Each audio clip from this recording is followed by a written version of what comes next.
That's a good question. What is safety? Well, the most basic component that you have to think about is not getting yourself injured or worse, killed. Uh, in the construction business, we talk about it all the time because there are a great number of hazards that we have to be aware of on a daily basis. But we need to really take a look further back in history to really talk about safety. Even the caveman, he had to recognize that the saber-toothed tiger was dangerous. And I'm sure through the history of early mankind that perhaps one or two was eaten by a saber-toothed tiger and disemboweled and body parts strewn about, and the clansmen or the tribe witnessed or saw the aftermath of such an attack and recognized that that was a hazard, messing around with a saber-toothed tiger or a mastodon that would step on you and mash you to death, or eating poisonous plants or anything like that. So it began a cumulative process of recognizing a hazard, whether it be flora or fauna, to be aware of certain types that could be detrimental to your health. And then we fast forward through history and mankind's endeavor to build his infrastructure, his houses, his roads, his bridges. And with those things, there was associated risk. Even driving a horse-drawn carriage, there were certain risks involved with it. And we had to learn from those things to prevent those injuries. And then we move into the industrial age where we have machinery moving at high rates of speed, and guarding wasn't a consequence at first until someone became injured or dismembered or killed in the process of using some of this newly invented industrial machinery.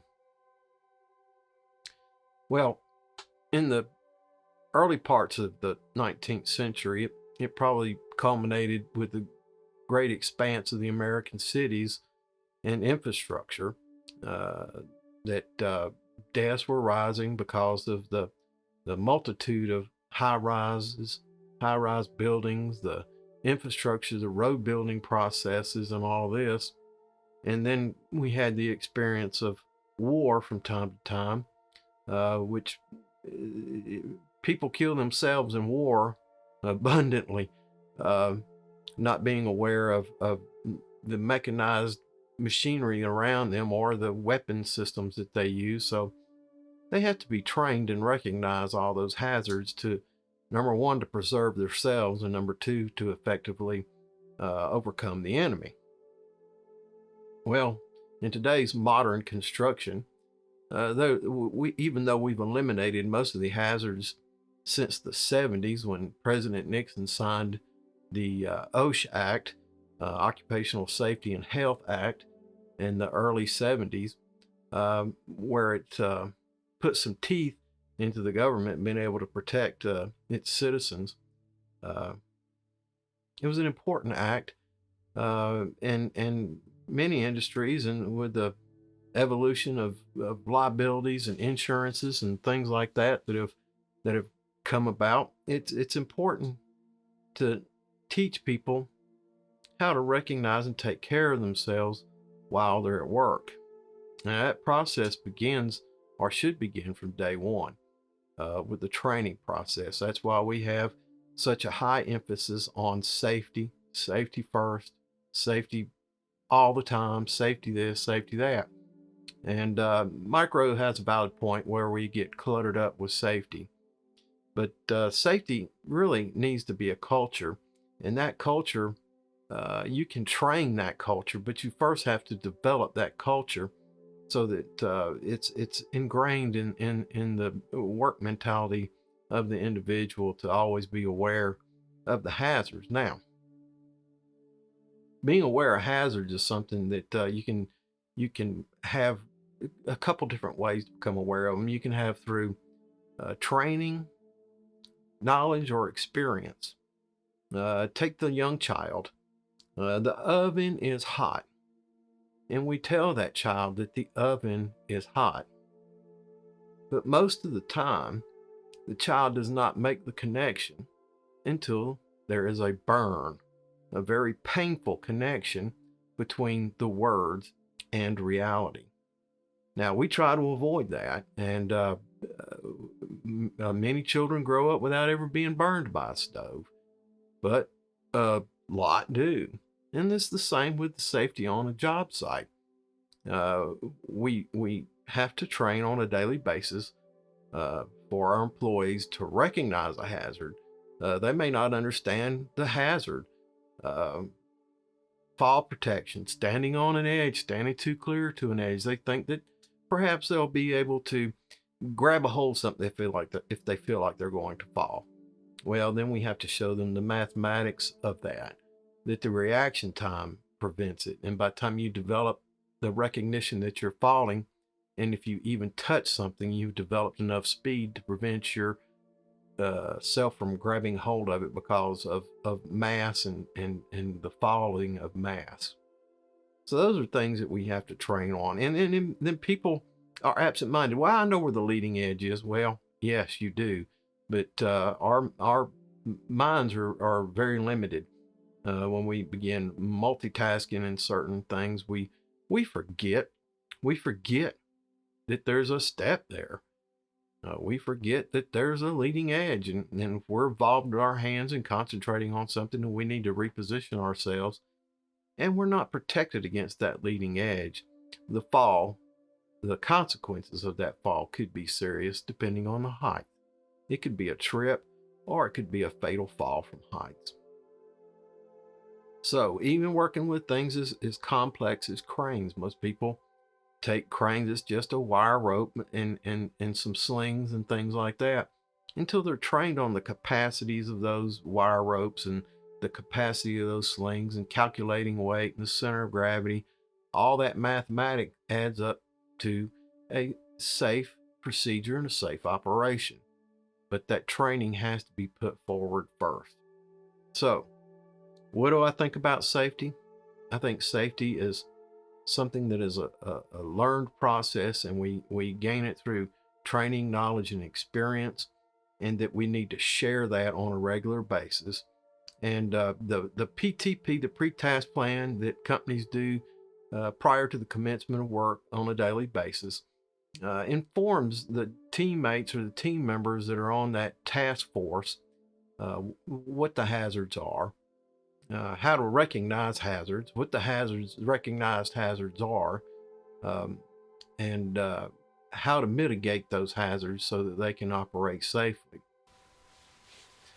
Now, the individual has a certain amount of responsibility in this as well. Humans are forgetful. Sometimes training takes multiple takes on how to, say, properly wear a fall protection harness. You teach a guy one time, and you turn around and you see that he's wearing it wrong. Well, he didn't learn correctly. To modify his behavior, you have to show him again how to correctly wear it. Here's the first and most important critical step. Is he wearing the fall protection harness? That means he recognizes the hazard that he's working around and is taking the proper steps. Now, that's a good sign. However, our training, sometimes we don't go the full distance with it. We don't show the proper training. As an individual, the training gets renewed throughout the workforce by regular recurring training. An employee associated with one project has received all kinds of training on the hazards of that project, and then he moves on to the next project. Well, on that project, he may recognize hazards that some of the newer employees or employees that have just become complacent may forget about, and it's his opportunity. I take that back.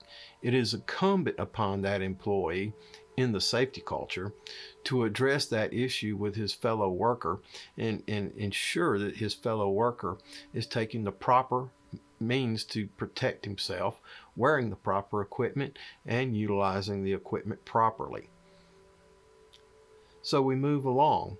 This is multi-tiered, multi-training for many purposes.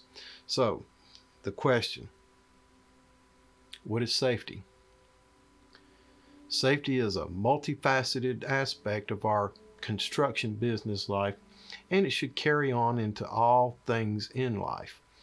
Not only is safety an opportunity, not only is safety critical to the protection of the human and protection of our employees, it's also an opportunity to develop and train in all other aspects of the work life. We have to count on certain things. Promptness, it's a character developed situation. All these things are important. So what is safety?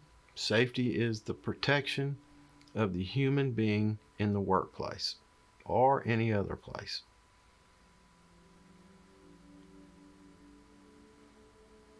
Okay, well, thank you. I enjoyed the time here, and I hope that my message gets out, and I want anybody to feel free to get with their safety guy, get with their supervisor if they don't understand something. If they're concerned, have fears or whatever, let's take the time to address that and train the individual so that, number one, he's productive because his fears have been alleviated through training and how to properly use equipment to protect himself. All right. Thank you so much for the interview. Thank you so much.